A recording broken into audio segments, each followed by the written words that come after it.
Hello guys, welcome back to my channel. ഞാൻ ഇന്ന് ഇവിടെ ഉണ്ടാക്കാൻ പോകുന്നത് ക്യാരറ്റ് കേക്കാണ്. അതിനാവശ്യമായി പഞ്ചസാര ഒരു ചീനച്ചട്ടിയിലേക്കിട്ട് ഗ്യാസ് സിമ്മിൽ വെച്ച് കുറച്ച് സമയം അവിടെ വെക്കണം. ഇളക്കുകയൊന്നും വേണ്ട. എന്നിട്ട് അത് തിള വരുന്ന സമയം അതിലേക്ക് എത്രയാണോ പഞ്ചസാര ഇട്ടത് അത്ര തന്നെ വെള്ളം അതിലേക്ക് ഒഴിക്കുക.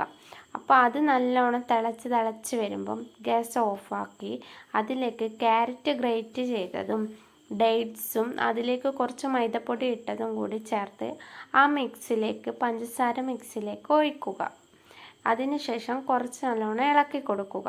എന്നിട്ട് നന്നായി യോജിപ്പിക്കുക. എന്നിട്ട് ഒരു ജാറെടുത്ത് അതിലേക്ക് ഒരു ഏലക്കായ ഒരു ഗ്രാമ്പും ഇട്ട് അതിലേക്ക് പഞ്ചസാരയും ഇട്ട് നല്ല ഫൈനായിട്ട് മിക്സ് ചെയ്തിട്ട് എടുക്കുക.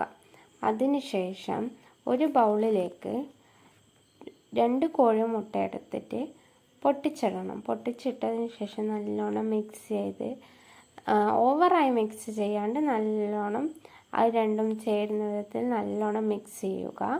നല്ലോണം മിക്സ് ചെയ്തതിന് ശേഷം അതിലേക്ക് വാനില എസൻസ് ഒഴിക്കുക. വാനില എസൻസ് എത്രയാണോ വേണ്ടത് അതിനനുസരിച്ച് വാനില എസൻസും ചേർത്ത് നല്ലോണം മിക്സ് ചെയ്യുക. മിക്സ് ചെയ്തതിന് ശേഷം പഞ്ചസാര ബാലൻസ് ചെയ്യാൻ വേണ്ടി അതിലേക്ക് ഒരു നുള്ളു ഉപ്പിടുക. ഉപ്പിട്ടതിന് ശേഷം ഇളക്കുക. പിന്നെ കുറച്ച് ഓയിൽ ഒഴിക്കുക. ഓയിൽ ഇട്ടതിന് ശേഷവും നല്ലോണം യോജിപ്പിച്ചെടുക്കുക. നല്ലോണം ഇളക്കി യോജിപ്പിച്ചതിന് ശേഷം ആദ്യം പൊടിച്ചു വെച്ച പഞ്ചസാര കുറച്ചായിട്ട് ഇളക്കി യോജിപ്പിക്കുക. എല്ലാം ഒപ്പരം ഇടാതെ കുറച്ചായി ഇളക്കിയാൽ നല്ലോണം യോജിച്ച് വരും. അതുകൊണ്ടാണ് കുറച്ച് ഇടാൻ പറയുന്നത്. അതിനുശേഷം ഒരു അരിപ്പത്തട്ടെടുത്ത് അതിലേക്ക് 2 ഗ്ലാസ് മൈദപ്പൊടി ഇടുക. മൈദപ്പൊടിയും കുറച്ച് സോഡാപ്പൊടി, കുറച്ച് ബേക്കിംഗ് പൗഡർ എന്നിവ ചേർത്ത് നല്ലോണം അരിച്ചെടുക്കുക. അരിച്ചെടുക്കുന്നത് കേക്ക് നല്ല സോഫ്റ്റായി കിട്ടാൻ വേണ്ടിയാണ് നമ്മളിങ്ങനെ അരിച്ചെടുക്കുന്നത്. അതിനുശേഷം ആ മുട്ടയുടെ മിക്സിലേക്ക് ഈ മാവ് കുറച്ചായിട്ട് നല്ലോണം ഇളക്കി യോജിപ്പിക്കുക. ഇളക്കാൻ കുറച്ച് ബുദ്ധിമുട്ടുണ്ടാവും. എന്നാലും 2 തവണ 3 തവണയായി മാവ് ഇട്ട് കൊടുത്ത് നല്ലോണം മിക്സ് ചെയ്ത് കൊടുക്കുക. അതിലേക്ക് നമ്മൾ നേരത്തെ ഉണ്ടാക്കി വെച്ച പഞ്ചസാര ലായനിയും ഡേറ്റ്സും ക്യാരറ്റും എല്ലാം ഇട്ട് യോജിപ്പിക്കുക നല്ലോണം. അപ്പോൾ ഇളക്കാൻ കുറച്ചും കൂടി നല്ല ഹാർഡായിരിക്കും. എന്നാലും നല്ലോണം യോജിപ്പിച്ച് എടുക്കണം. അതിനുശേഷം നമ്മളൊരു കേക്ക് ടിന്നെടുത്ത് അതിൽ ബട്ടർ പേപ്പർ വിരിച്ചു കൊടുക്കണം.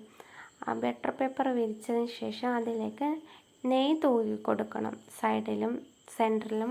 നമ്മളിവിടെ ഓവണൊന്നുമില്ല, ഞാൻ ഗ്യാസുമേലാണ് വെക്കുന്നത്. ഗ്യാസ് സിമ്മിൽ വെച്ച് ഒരു പഴയൊരു മൂടി എടുത്ത് അതിലേക്ക് കല്ലുപ്പ് ഇട്ട് ലെവൽ ചെയ്തതിന് ശേഷമാണ് കുറച്ച് ഒരു ബാലൻസ് ആക്കി ചൂടായതിന് ശേഷം കേക്കിലേക്ക് നമ്മൾ ആ കേക്കിൻ്റെ ബാറ്റർ ഒഴിച്ചു കൊടുക്കുകയാണ്.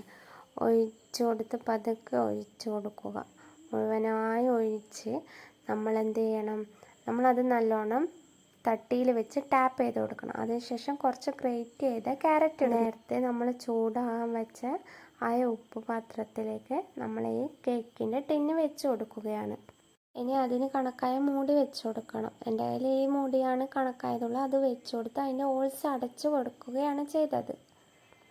ഇതിന് നമ്മൾ 1.25 മണിക്കൂർ ഈ സിം തീയിൽ വെക്കാൻ സമയമായി കേക്കിൻ്റെ. എന്നിട്ട് ഞാനൊരു സ്റ്റിക്ക് വെച്ചിട്ട് അത് ഉള്ളെല്ലാം വെന്തിനൊന്ന് കുത്തി നോക്കുകയാണ്. അപ്പോൾ റെഡിയായി നമ്മുടെ കേക്ക്. ഇതാ നമ്മുടെ കേക്ക് ഇവിടെ അടിപൊളിയായി കിട്ടിയിട്ടുണ്ട്. ഞാൻ നടുക്കൂട്ട മുറിച്ച് പകുതിയാക്കുകയാണ്. സ്ലൈസ് ചെയ്യുമ്പം തന്നെ കാണുന്നുണ്ടാവും. നല്ല സോഫ്റ്റായി പഞ്ഞിക്കെട്ട് പോലത്തെ കേക്കാണ് നമുക്ക് കിട്ടിയിരിക്കുന്നത്. ഇതാ നമ്മുടെ കേക്ക് കണ്ടോ, അതിൽ ഈത്തപ്പഴമൊക്കെ കാണുന്ന നല്ല അടിപൊളി കേക്കാണ്. എല്ലാവരും ട്രൈ ചെയ്ത് നോക്കണം.